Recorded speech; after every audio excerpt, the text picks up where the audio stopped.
విశ్వ అడిగిన క్వశ్చన్కి రిషి నవ్వాడు. కారు రివర్స్ చేసి మాస్క్ తీసి మిర్రర్లో చూస్తూనే క్రాఫ్ సరి చేసి గేర్ మారుస్తూ 4 సంవత్సరాలు ఎందుకు వదిలేసాననే కదా అడిగావు విశ్వ. అయ్యో అలా అని కాదు సార్, నా ఉద్దేశం మేడం అంటే ఇంత ప్రేమ ఉన్న మీరు 4 సంవత్సరాలు ఎలా వదిలి ఉండగలిగారు అని అంటూ ఆగాడు.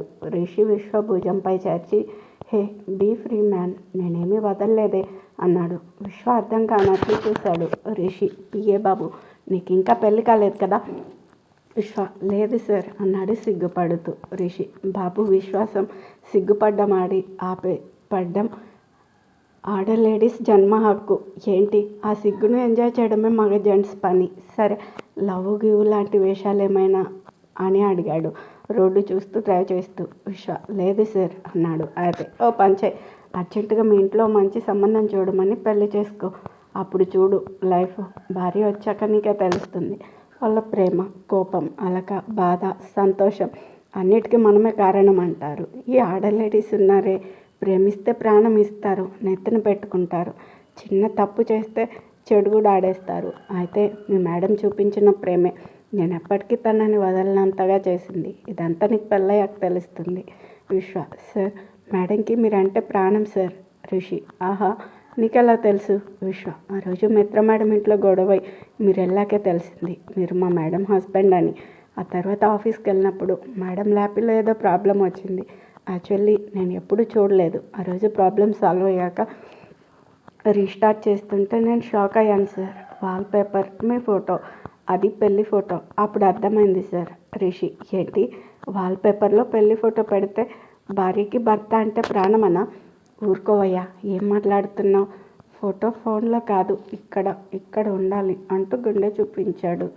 విశ్వ కరెక్టే అనుకున్నాడు. రిషి అది సరే, నిన్న సంజయ్ సంగతి చెప్తూ ఏదో స్టోరీ అన్నావు, అంతుందేంటి?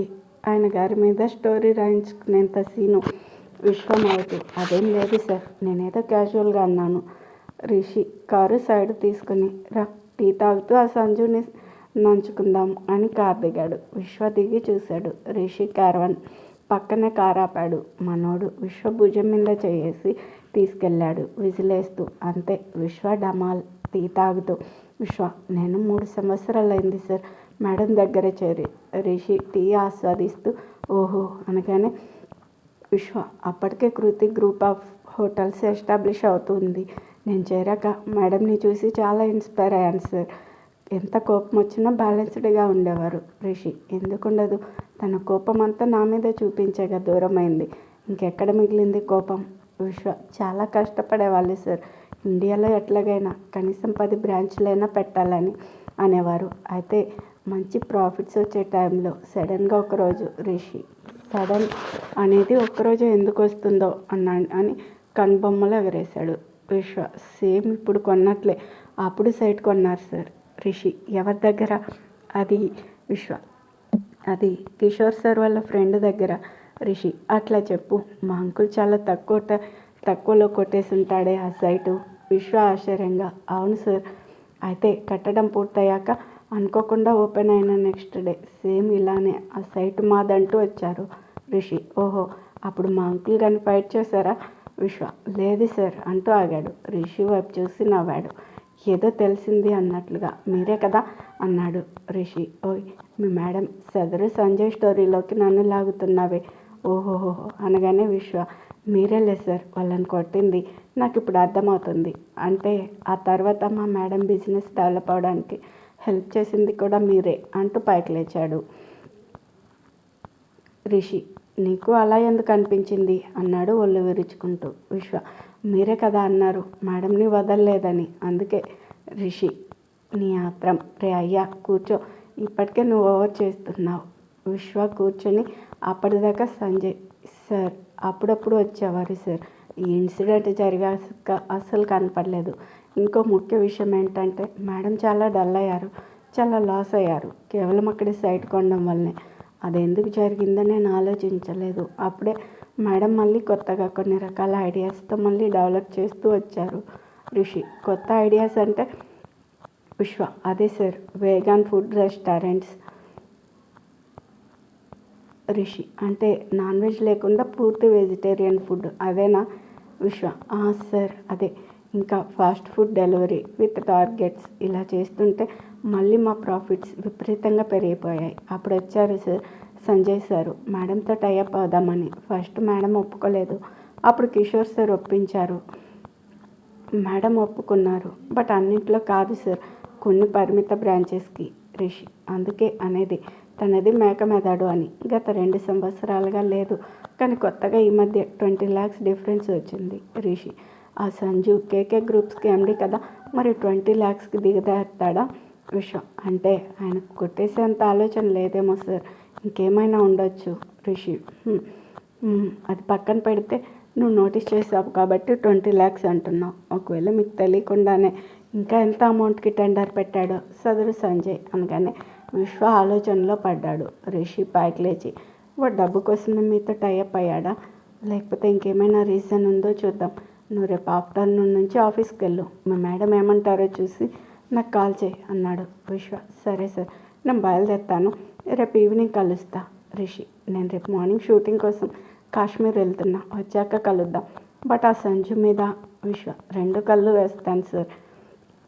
Rishi. Okay bye, take care అనగానే విశ్వ వెళ్ళిపోతుంటే ఫుడీ పాప ఎదురొచ్చింది. విశ్వ తప్పుకున్నాడు.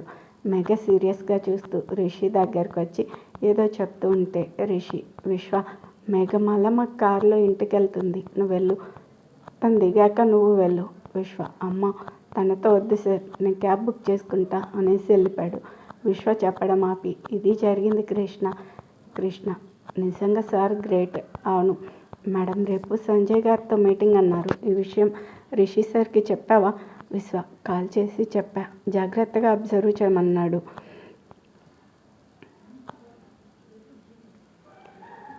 అండ్ మేడం ఏదైనా అంటే ఇదిగో ఈ నెంబర్కి కాల్ చేయమన్నారు. కృష్ణ. ఎవరి నంబర్? విశ్వ. తెలీదు, ఏదైనా ప్రాబ్లం అయితే నెంబర్కి చెయ్యని మాత్రమే చెప్పారు. కృష్ణ. సరే అయితే నేను వెళ్తున్నా అని వెళ్ళిపోయాడు. సుప్రజ కాల్ మాట్లాడొచ్చాక కృతి. అయ్యయ్యా మీ ముచ్చట్లు అని అడిగింది నవ్వుతూ. సుప్రజ. ముచ్చట్లు మీ అంత కాదు, ఏదో బచ్చగల్లం. కృతి. నా సంగతి ఏమో కానీ మా ఆయన ఇచ్చే సర్ప్రైజులు వినయ్ ఎప్పుడు ఇవ్వాలి నీకు? సుప్రజ. నేను ఇస్తుంటే ఇక తనేమిస్తాడు? ఇప్పుడు చెప్పు ఏంటి? ఇందాక అనేసి డౌట్స్ అడిగావు. నేను కొన్ని చెప్తా. ఫస్ట్ ఈ 4 సంవత్సరాలలో రిషిని కలవలేదు. నువ్వు ఇక్కడికి వచ్చిన నెక్స్ట్ డే వెళ్ళి కలిసా. కృతి. ఎందుకో అని అడిగింది ఉత్సాహంగా. సుప్రజ. 4 సంవత్సరాలు దూరంగా ఉన్నారు, సడన్గా ఒకే చోట ఉండాలంటే నిన్నేమైనా ఇబ్బంది పెడతాడేమో అని. కృతి. హలో, ఇబ్బంది పెట్టేది నా మొగుడు, మధ్యలో నీకేంటి? అది. సుప్రజ. అమ్మని మిత్రగాడి చెప్పేది కరెక్టే, మీ ఇద్దరు కొట్టుకుంటే పక్కనోళ్ళు కావాలి, కలిసిపోతే మాత్రం 3వ వ్యక్తి అవసరం లేదు అంది. కృతి. సరే వెళ్ళావు, ఏమైంది? సుప్రజ. ఏమవుతుంది, నాతో బాగానే మాట్లాడాడు, అందుకే మళ్ళీ ఫ్రెండ్స్ అయ్యాము. వినయ్ని బాగా చేంజ్ చేయి, నీ లైఫ్ ఇంకా బాగుంటుంది అని సలహా ఇచ్చాడు. కృతి. దట్ ఈజ్ మై హాబీ, చో స్వీట్ నన్నాను. సుప్రజ. అందులో భాగంగానే మా హాస్పిటల్ ఓపెనింగ్కి రిషిని రావాలని, మోర్ ఓవర్ రిషి అంటే ఏంటో తనకి తెలియాలని కావాలని నేనే తన్నేం సజెక్ట్ చేశా. కృతి. వినయ్ అంత ఈజీగా ఒప్పుకున్నాడా అని అడిగింది ఆత్రంగా. సుప్రజ. లేదు, కానీ తనను ప్లాన్ ప్రకారం ఒప్పించా. నువ్వు చూడలేదు కానీ మీ హీరో చేపర్ దిగొస్తుంటే వినయ్ దగ్గరుండి మరీ తీసుకొచ్చాడు. అంతేకాదు మా స్టాఫ్ అందరికీ బోనస్లు, చెక్స్ రిషి చేత ఇప్పించాడు. కృతి. ఆయన ఇప్పించాడా? నువ్వు ఇప్పించేలా చేసావా అంది ఎగదిగా చూస్తూ. సుప్రజ. కోర్స్ అది నిజమే, నేనే చేశా. అది అయ్యాక నువ్వు నీ తొప్రాసి ప్లాను రిషిని పడేవే అంటే నువ్వే పడ్డావు. ఆయన గారు ఫోన్ చేసి నా భార్యకి నేనే సేవ చేసుకుంటా, ఎవరిని పంపొద్దు అన్నాడు. కృతి ఆశ్చర్యంగా. నిజంగానా అంది. సుప్రజ. నిజంగా. ఆ తర్వాత కాల్ చేశాడు, మన ఇంటికి నిన్ను తెస్తున్నా అని. నేను ఎందుకు అని అడిగితే మీ చెల్లిని ఓ చోటుకి తీసుకెళ్ళాలి, ఈలోపు కాస్త ఎంటర్టైన్మెంట్ కావాలి అన్నాడు. కృతి. అందుకేనా అందరూ రెడీ అయ్యారు అని అడిగింది నవ్వుతూ. సుప్రజ. అమ్మకి సూర్యకి నేనే చెప్పాలి రిషి గురించి, అందరూ కనెక్ట్ అయ్యారు, అది జరిగింది. ఇంకేమైనా డౌట్స్ ఉన్నాయా? కృతి. అక్క, ఆ రోజు ప్రీతిని రిషి కారులో చూసా. ఆ విషయం కూడా రిషికి కూడా తెలీదు నేను చెప్తే కానీ. రిషి ఏమో తనతో కాంటాక్ట్లో లేను అంటాడు. తన ఫోన్లో కూడా దయ్యం ఫోన్ నంబర్ లేదు చూశాను. సుప్రజ. ఓహో, ఓకే ఓకే, నీ ప్లాను రివర్స్ అయ్యి నువ్వు పడ్డా. ఫోన్ అయితే చూసావు, అయితే పాస్వర్డ్ ఏంటో అని అడిగింది నవ్వుతూ. కృతి. ఏమీ అనుకోకు, అది మా పర్సనల్ అంది నవ్వుకుంటూ. సుప్రజ. అబ్బో, అయితే వద్దులే. అయితే ప్రీతి సంగతి ఏం తేల్చావు? కృతి. నాకు అదే అర్థం కావడం లేదు. ఈ విషయం ఒక్కటే నన్ను డిస్టర్బ్ చేస్తుంది. అసలు తను రిషి కారులోకి ఎలా, అది కూడా రిషికి తెలియకుండా? ఆ విషయం తేల్చుదామని ఆ రోజు మనం హెల్ప్ చేశాం చూడు సందీప్ గారు, నువ్వు హార్ట్ ఆపరేషన్ చేసి కాపాడావు. ఆయన మిస్సెస్కి కాల్ చేశా. సుప్రజ. ఓహో అవునవును, ఆమె డిపార్ట్మెంట్ కదా. కృతి. డీటెయిల్స్ రిషి ఇన్ఫర్మేషన్తో నాకు ఇచ్చారు. కోర్స్ ఆమెకు తెలియదు కదా మా రిలేషన్. సుప్రజ. పోనీ రిషినే కనుక్కోమను, తన స్టైల్లో ఎంక్వైరీ చేసి అరగంటలో చెప్తాడు. కృతి. తను ఆ మాట అన్నాడు, బట్ నేనే రిజెక్ట్ చేశా. సుప్రజ. అదేంటి, ఎందుకు వద్దన్నావు? ఇదొక్కటి తేలితే నువ్వు ఫుల్ హ్యాపీ కదా. కృతి. అవుననుకో, కానీ నాకు డౌట్ వచ్చింది. అసలు నేను ఆ రోజు ఇక్కడికి వచ్చే టైంకే ప్రీతి ఎందుకు కిస్ చేయాలి? అంతకుముందు చేయొచ్చు కదా. అదేంటి? పోనీ రిషి మీద ఉన్న క్రష్తో అనుకుంటే మేము విడిపోయాక తను ఎలాగైనా రిషికి దగ్గర అవ్వచ్చు. అది జరగలేదు. సుప్రజ. మరి హాస్పిటల్ నుంచి డిశ్చార్జ్ అయ్యాక నువ్వు ఇక్కడికి వస్తే మళ్ళీ రోడ్డు మీద హక్ చేసుకుందని షూటింగ్లో కూడా వాళ్ళ క్లోజ్నెస్ చూసేగా మళ్ళీ మీ ఇద్దరు గొడవ పడ్డారు అని అడిగింది. కృతి. ఇక్కడే కరెక్ట్గా నేను వచ్చే టైంకి తను ఎలా వచ్చింది అంటే ఎవరో తనకి నేను వస్తున్నా అని ముందే ఇన్ఫర్మేషన్ ఇచ్చారు. సుప్రజ. గుడ్. మరి ఎవరై ఉంటారు? మీ ఇద్దరు కలిసి ఉండడం ఇష్టం లేని వాళ్ళు. అభి. కృతి. అభినా? వాడు అప్పుడు ఎంటెక్ చేస్తూ ముంబైలో ఉన్నాడు కదా. సుప్రజ. అభికి ఇంకెవరైనా హెల్ప్ చేశారేమో. కృతి. మేబీ. సుప్రజ. వినయ్. కృతి. ఓయ్, నీ ఉడ్బీకి ఏం పని? అయినా అప్పటికే ఆయన గారు తమరికి ప్రపోజ్ చేశాడు, నువ్వు హోల్డ్లో పెట్టావు. అంటే తను లవర్ చెల్లి లైఫ్ని ఎందుకు అని ఆగి, అక్క రిషి కోసం అలా చేసుంటాడా? సుప్రజ. ఏమో, అయ్యుండొచ్చు. అయినా ప్రీతి సంగతి డైరెక్ట్గా వినయ్నే అడుగు, తన ఫ్రెండే కదా. కృతి. అక్క నాకు ఆ ఆలోచన వచ్చింది, కానీ మీ ఇద్దరు కాబోయే భార్యాభర్తలు. ఇప్పుడు నేను గొడవ పడితే ఆ ఎఫెక్ట్ నీ ఫ్యూచర్ మీద పడుతుందని ఆగాను. సుప్రజ. చెల్లి, నీ గతం క్లియర్ అయ్యి నువ్వు రిషితో ప్రజెంట్ కలిసి ఫ్యూచర్ సెట్ అయితేనే నా పెళ్ళి, అది వినయ్కి చెప్పా అంది సీరియస్గా. కృతి. అక్క నా కోసం. సుప్రజ. నీకోసం, ఇంకా రిషి కోసం. నువ్వు ఎంతో, రిషి కూడా అంతే నాకు. అసలు నువ్వంటే తన లైఫ్ పార్ట్నర్. ఏవో గొడవలు అపార్థాలు విడిపోయారు. నేను తన్ని చిన్నప్పటి నుండి చూస్తూ కూడా ఎలా తప్పుగా తలుచుకున్నప్పుడల్లా చాలా ఎంబారిసింగ్గా ఉంటుంది. చెప్పాలంటే ఆ రోజు రిషి లేకపోతే నేను కాలేజ్ మానేసేదాన్నేమో. నాకు నువ్వు సూర్య ఎలాగో రిషి కూడా అంతే. అందుకే తన కోసం ఏదైనా చేస్తా. కృతి లేచి వచ్చి సుప్రజని హగ్ చేసుకుంది. థ్యాంక్ యూ అక్క అంది సంతోషంగా. సుప్రజ తనని వదిలి, ఇప్పుడు చెప్పు, కలుస్తావా వినయ్ని? కృతి. కానీ రేపు సంజయ్ వాళ్ళతో మీటింగ్ అక్క, అయ్యాకే ఏదైనా. అసలు ఏంటో రిషికి దగ్గర అవుతుంటే నెమ్మదిగా ఏదో ప్రాబ్లం వస్తూనే ఉంది. సుప్రజ. ఏంటి ఈ సంజు ఏం చేశాడు? కృతి. అదే రేపు క్లియర్ చేస్తా. సరే అక్క, ఇక పడుకో, గుడ్ నైట్ అంది. సుప్రజ. సరే గుడ్ నైట్ అని పడుకుంది. కృతి ఫోన్ చూసేసరికి వాట్సాప్లో ఫొటోస్ ఫ్రమ్ రిషి, ఐలాండ్లో దిగినవి. ఈడియట్, ఏది వదలడు అనుకుంటూ మెసేజ్ చేసింది. ఏంటి ఇంకా పడుకోలేదా? రిషి. లేదు, మా బుడ్డోడి ఫొటోస్ చూస్తున్నా. కృతి. సంతోషించగాని ఆ ఫోటో ఏంటి, అయినా నిద్రపోతుంటే? రిషి. హిహి, ఫోటోకి ఫోజ్ ఇచ్చినప్పుడు ఎవరైనా తీస్తారు. నా టాలెంట్ చూసావా? కేవలం నీ నడుమునే ఎలా తీశాను. కృతి ఏం రిప్లై ఇవ్వలేదు. రిషి కాల్ చేశాడు. కృతి ఫోన్ తీసుకుని బాల్కనీలోకి వెళ్ళింది. రిషి. ఏంటి, నువ్వు ఇంకా పడుకోలేదు? ఆ సుప్పు సోది చెప్తుందా? కృతి. ఓయ్, అదేమో నువ్వు చెప్పావని వస్తే తన్నే అంటున్నావు. రిషి. సరే వదిలే కానీ ఇంకేంటి, వాయిస్ డల్గా ఉంది. కృతి. నీకెలా తెలుసు? రిషి. రిషి గాడికి అన్నీ తెలుస్తాయి. కృతి. అయితే ఇది చెప్పు, ఎందుకు డల్గా ఉన్నాను? రిషి. ప్రాజెక్ట్ స్టార్ట్ చేసి ఆపాడు. ఒకసారి అనుకున్న తర్వాత సక్సెస్ఫుల్గా కంప్లీట్ చేయాలి, మధ్యలో వదిలేసి కాశ్మీర్ వెళ్ళాడు. ఇలా అయితే నా బేబీ ఎప్పుడు వస్తుంది? మళ్ళీ ఇంకెన్ని ప్రాజెక్టు చేయాలో అనే కదా అన్నాడు. కృతి. చిచి, ఎప్పుడు అదేనా? రిషి. నాకైతే కాదమ్మా, నీకైతే ఏమో. కృతి. అది కాదు నాన్న, అసలు ఆ విషయం మర్చిపోయా. అసలు ప్రాబ్లం ఏంటంటే రిషి అర్థమైంది. మీ రెస్టారెంట్స్లో క్రౌడింగ్ తగ్గింది, బిజినెస్ డల్ అయ్యింది. మెనూలో ఏం చేంజెస్ చేయాలా అనే కదా. కృతి, రిషి నేను చెప్పేది వినవా? రిషి, సరే ఈసారి కరెక్ట్గా చెప్తా. వీడెళ్ళి కాశ్మీర్లో కూర్చున్నాడు, నేను పక్కన లేను. ఏం వేషాలు వేస్తున్నాడో అని ఆలోచిస్తున్నావా? డోంట్ వరీ, 4 సంవత్సరాలలో ఎన్నోసార్లు వచ్చా, ఎలాంటి వేషాలు వేయలేదు చిన్ను అన్నాడు భయపడుతున్నట్టుగా. కృతి, పో రిషి, నేను చెప్పేది ఏది వినకుండా నీ పాటికి నువ్వు ఏదో చెప్తున్నావు. ఇలా అయితే నేను మాట్లాడను. రిషి, ప్లీజ్, నువ్వు మాట్లాడకపోతే నాకు తోచదు. నువ్వేమీ టెన్షన్ పడకు. సంజయ్ సంగతి నాకు వదిలే అన్నాడు. కృతి ఆశ్చర్యంగా, నీకెలా తెలుసు? రిషి, చెప్పగా నాకు అన్నీ తెలుస్తాయి. నువ్వు రేపు మీటింగ్ క్యాన్సిల్ చేయి. కృతి, అదేంటి అంది షాక్గా. రిషి, నీకు సంజయ్ మీద పాజిటివ్ ఒపీనియన్ ఉందా లేక నెగిటివ్ ఒపీనియన్ ఉందా? కృతి, అదే తేల్చుకోలేకపోతున్నాను. రిషి, ఒక పని చేయి, నువ్వు నా సంగతి తెలుసు, నేను వాడి సంగతి తెలుస్తా. కృతి, రిషి ప్లీజ్. రిషి నవ్వుతూ, ఓకే ఓకే, ముందు నువ్వు సంజయ్ మీద ఒక క్లారిటీకి రా. అది పాజిటివ్ ఆర్ నెగిటివ్, కొంత టైం పట్టినా పర్లేదు. ఎప్పుడైనా దొంగని నువ్వు దొంగవిరా అన్నామనుకో, వాడు ఊరుకోడు, ఒప్పుకోడు. అలా కాకుండా దొంగతనం చేసేటప్పుడు రెడ్ హ్యాండెడ్గా పట్టుకుంటే చచ్చినట్లు ఒప్పుకుంటాడు. నువ్వు రేపు మీటింగ్ పెట్టి ఏమైనా అడిగితే వాడి రియాక్షన్ ఏంటో, అందుకే ఆగమంటున్నా. కృతి, అయితే సంజుకి కాల్ చేసి మీటింగ్ క్యాన్సిల్ అని చెప్పనా? రిషి, సంజు కోడు పుంజేం కాదు, సంజయ్, ఇక నుంచి అలాగే పిలువు. కృతి, ఓకే, ఎప్పుడు వస్తావు? రిషి, ఇక్కడ అనుకున్న షెడ్యూల్స్ కంప్లీట్ అవగానే వస్తా. రిషి, నువ్వు ఎక్కువ ఆలోచించకు చిన్ను, నేను చూసుకుంటా, సరేనా?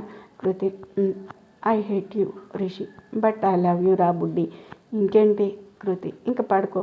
రిషి, ఎట్లయినా నన్ను ఇదివరకు అంత లవ్ చేయట్లేదు నువ్వు అన్నాడు గారాలు పోతూ. కృతి, నీకు ఒకటి చెప్తా, దేనికైనా టైం రావాలి. ఇప్పుడు నీ టైం కాబట్టి నీకు అలా అనిపిస్తుంది, నాకు వస్తుంది, అప్పుడు తెలుస్తుంది ఎవరి ప్రేమ ఎక్కువ. రిషి, చూద్దాం, సరే ఇక బాబో బాయ్ అని కాల్ కట్ చేశాడు. నెక్స్ట్ డే మార్నింగ్ కృతి సంజయ్కి కాల్ చేసింది. Sanjay, hi Kriti, how are you? నేనే చేద్దాం అనుకుంటున్నా, నువ్వే చేసావు. కృతి, ఐఎమ్ సారీ సంజయ్, నేను ఏదో చిరాగ్గా ఉండి నీ మీద యాక్ట్ చేశాను. నీకు హెల్త్ పూర్తిగా తగ్గాకే కలుద్దాం. సంజయ్, కృతి, ఆర్ యూ ఓకే? ఏమైనా ప్రాబ్లమా అని అడిగాడు. కృతి, అదేం లేదు సంజయ్, ఉంటా, బాయ్ అంటూ కాల్ కట్ చేసింది. విశ్వాకి కాల్ చేశాడు రిషి. Good morning sir. విశ్వ, నేను బాగా ఆలోచించి మీటింగ్ క్యాన్సిల్ చేయమన్నాను, నువ్వైతే అన్నీ ఒకసారి అబ్జర్వ్ చేయి. విశ్వ, ఓకే సార్ అని కాల్ కట్ చేశాడు. మిత్ర అభికి కాల్ చేసింది. అభి కోపంగా, ఏంటి నేను గుర్తొచ్చాను పొద్దున్నే? మిత్ర, రేయ్ నీతో మాట్లాడాలి. అభి, నువ్వు నాతో కూడా మాట్లాడతావా? అంటే నీకు కూడా రిషిగాడే కనపడతాడుగా అన్నాడు వెటకారంగా. మిత్ర, అభి, నాకు ముగ్గురు కనపడతారు, కాకపోతే వాళ్ళిద్దరూ దగ్గరగా, నువ్వు కొంచెం దూరంగా, అంతే తేడా. అభి, చూసావా, నువ్వే అన్నావు దూరం అని, ఇంకెందుకు దూరంగా ఉన్న వాళ్ళతో మాట్లాడటం? మిత్ర, నిన్ను దగ్గర చేసుకోవడానికి. అభి, నాకు అవసరం లేదు. మిత్ర, నాకుంది, నాకే కాదు, వస్తే నీకే తెలుస్తుంది అభి. నేనైతే మాట్లాడతాను, రిషిగాడు వస్తే మాత్రం కొట్టి మాట్లాడతాడు, ఏది బెస్టో ఆలోచించుకో అనగానే అభి, ఏంటి ఇలా బెదిరించమన్నాడా? మిత్ర, వాడు ఒకటే చెప్పాడు, అదేంటో నేను కలిసి చెప్తా, ఇంకో అరగంటలో మీ ఇంటికి వస్తున్నా అని కాల్ కట్ చేసింది. అరగంటలో అభి ఇంటికి వెళ్ళింది. అభి వాళ్ళ పేరెంట్స్ని పలకరించి అభి రూమ్కి వెళ్ళింది. మిత్రని చూడగానే అభి మొహం మార్చేశాడు. మిత్ర, రే అభిరామ్, డైరెక్ట్గా ఎగ్గు పగలగొట్టి ఆమ్లెట్ వేయొచ్చు నీ మొహం మీద, వితౌట్ ఫైర్ అంది. అభి, నీకు వెటకారాలు ఎక్కువైనాయి, కొంచెం తగ్గించుకో అన్నాడు. మిత్ర, కాదురా, ఉపకారాలు ఎక్కువైనాయి అంది అక్కడున్న సోఫాలో సెటిల్ అయ్యి. అభి, ఎందుకు వచ్చావు? మిత్ర, చెప్పగా నిన్ను దగ్గర చేసుకుందామని.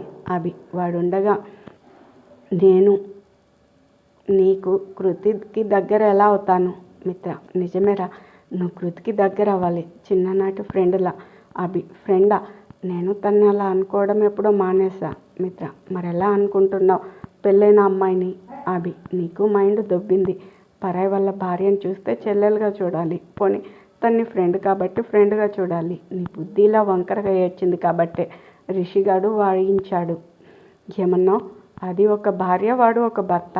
నిజమేరా, అది కూడా ఒక భార్యనా? 8 సంవత్సరాలు గాఢంగా ప్రేమించుకుని తన భర్తని డ్రాప్ చేసి ఇరికిస్తే పిచ్చిది నమ్మేసి ఏడుస్తూ కోపంగా వెళ్తూ యాక్సిడెంట్కి గురై అబార్షన్ అయింది. అభి షాక్. అబార్షన్? నువ్వు నువ్వు అబద్ధం చెప్తున్నావు మిత్ర రేయ్ కొట్టానంట నేల కరుస్తావు. ఏ ఆడపిల్ల, అందులో అది నా బెస్ట్ ఫ్రెండ్, ఎందుకు అబద్ధం చెప్తాను? అభి ఫేస్లో ఫీలింగ్స్ చేంజ్ అవుతున్నాయి. మిత్ర అది గమనిస్తూ, ఇది కూడా కరెక్ట్ రోయ్, వాడు ఒక మొగుడు. మరే నువ్వు, కిషోర్ అంకుల్, వినయ్ ఎవరి వేలో వాళ్ళు వాడిని కృతికి దూరం చేసినా కూడా తనకి దగ్గరగా ఉంటూనే దూరం పెట్టాడు. అవునరా, కరెక్టే. వాడు మొగుడు కాదు, మగాడు, దమ్మున్న మగాడు. అందుకే ఎవరి సపోర్టు లేకుండా ఎదిగాడు. నీకన్నా, వినయ్ కన్నా. స్టేటస్లోనే కాదు, సొసైటీలో అన్నిట్లో నెంబర్ 1. వీళ్ళ గొడవ ఇప్పుడే తేలదు.